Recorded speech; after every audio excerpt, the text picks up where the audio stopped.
انا اشتريت الاس 23 الترا تقريبا من حوالي 10 ايام، وفي الفتره ديت سعره نزل 10000 جنيه. لاخواتنا اللي في الدول العربيه دوت يساوي حوالي 350 دولار، والحقيقه ان هو رخص كمان اكتر من كده شويه. الحمد لله انا لما اشتريته ما كانش بالسعر اللي معظم الناس بتشتريه بيه وقت نزوله. علشان كده انا النهارده هقول لك الاسعار بتاعه الاس 23 الترا في مصر والدول العربيه، وايه احسن وارخص طريقه تشتري بيها. في الاول بس احب افكرك ان الموبايل دوت هو يعتبر احسن موبايل موجود في العالم دلوقتي. في ناس بتعتبره احسن موبايل اندرويد، وفي ناس بتعتبره احسن موبايل عموما سواء اندرويد او ايفون، وانا شخصيا مع الناس التانية ديت.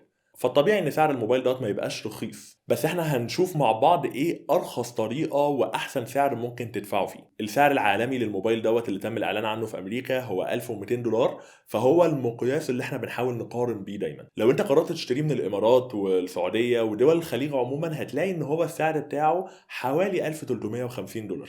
اغلى وارخص حاجات بسيطة على حسب انهي دولة بالظبط، ولكن اللي بيفرقهم عن بعض هو الهدايا. مثلا في الامارات سعر الموبايل دوت 4950 درهم للنسخه ال 256 جيجا بايت.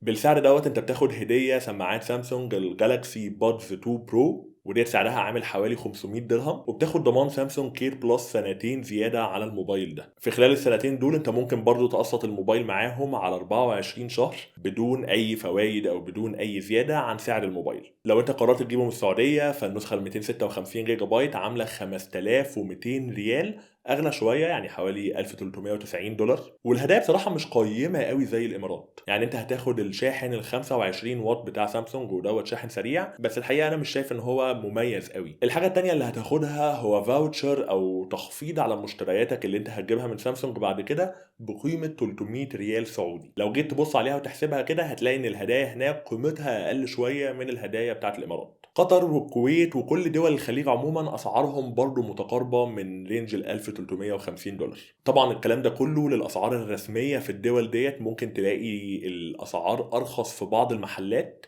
اتمنى لو انت عايش في واحده من الدول ديت دلوقتي تشاركني في الكومنتات بارخص سعر انت لقيته موجود في بلدك. مصر بقى للمفاجاه السنه ديت الهدايا عندها من اقيم الهدايا اللي نزلت قبل كده. لو انت قررت تشتري الاس 23 الترا رسميا من مصر فانت هتاخد النسخه ال 512 جيجا بايت بسعر النسخه ال 256 جيجا بايت في الاول. ده لو انت لحقت تشتريه قبل نهايه شهر 3. هيتعمل لك تطوير بشكل مجاني من النسخه ال 256 للنسخه ال 512. فوق دوت كمان هتاخد الكفر السمارت كلير فيو بتاع سامسونج، وهتاخد شاحنين، الشاحن ال 25 واط بتاع البيت وشاحن سريع للعربيه برضه. هدايا بصراحه لطيفه، ولكن السعر الرسمي بتاع الموبايل دوت في مصر هو 52000 جنيه، يعني حوالي 1700 دولار، ودوت سعر يعتبر عالي قوي. لكن دوت لو انت اشتريته من سامسونج. وهنا تيجي التريكه بقى اللي انا هقول لك عليها ازاي انا اشتريته بسعر ارخص كتير. الموبايل دوت لو انت خدته من سامسونج هتاخد الهدايا معاه وهتاخد الضمان اللي موجود في دوله مصر، لكن انا الحقيقه وقف عليا بسعر ارخص كمان من سعر دول الخليج،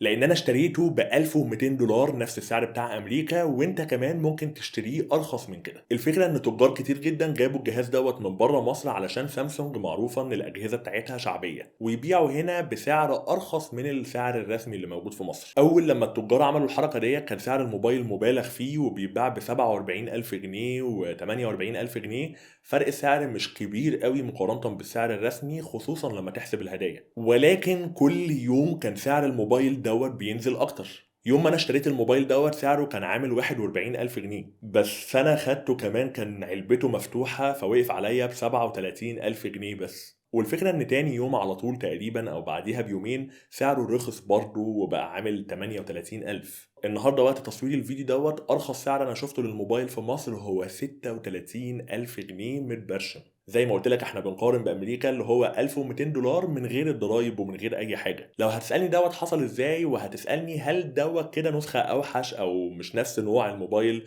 اختلاف بروسيسور مثلا او اي حاجه من الحاجات ديت، الحقيقه ان لا، انت بتاخد نفس الموبايل بالظبط ايا كانت القاره اللي انت هتشتري منها الاس 23 الترا، فهتكون نسخه السناب دراجون ونفس جوده التصنيع ونفس كل حاجه، مفيش اختلافات في الكلام ده طبعا. الحقيقه انا فكرت ان ممكن التجار هنا في مصر يكونوا بيشتروا من العراق، واللي هي فيها دلوقتي ارخص سعر في العالم بسعر 1050 دولار بس. ولو انت حجزت الموبايل من هناك هتاخد معاه الجالاكسي ووتش 5 هدية، وهيعمل لك برضو تحديث من النسخة ال 256 للنسخة ال 512 جيجا بايت. بس بسبب نقطة التحديث ديت فأنا قلت لأ، هو أكيد في مصدر تاني كمان بيجيبوا منه النسخة ال 256 جيجا بايت اللي بتتباع في مصر. هما بيوفروا برضو ال 512 بالمناسبة، ولكن أنا شايف إن سعر ال 256 أحسن كمان. بصراحة أيا كانت الدولة اللي هما بيجيبوه منها بالظبط وأيا كانت الطريقة، فالمهم بالنسبة لي إن هو نسخة الشرق الأوسط، يعني نفس الموبايل اللي بينزل في مصر، نفس الموبايل اللي انت بتاخده من سامسونج. الفكره بس ان هو مش بيبقى تابع للضمان المحلي في مصر هنا، ومش هتاخد طبعا الاكسسوارات اللي انت بتاخدها لو كنت حجزت الموبايل دوت في مصر. حاجات بصراحه انا كنت مستعد اضحي بيها عشان اخد احسن موبايل في العالم بسعر كويس. لو انت ما اتفرجتش على فيديو تجربتي معاه الاوليه، انصحك ان انت تتفرج عليه، وهسيب لك اللينك بتاعه في الديسكريبشن. ولكن الاهم كمان ان انت تدوس على زر سبسكرايب، عشان الفتره اللي جايه دي بجهز مقارنه كامله ما بينه وما بين الايفون 14 برو وبرو ماكس. المقارنه ديت هتفرق جدا في تجربه الشراء مع ناس كتيره. وبس كده، كالمعتاد كان معاكم احمد كمال، استنوني في الفيديو الجاي.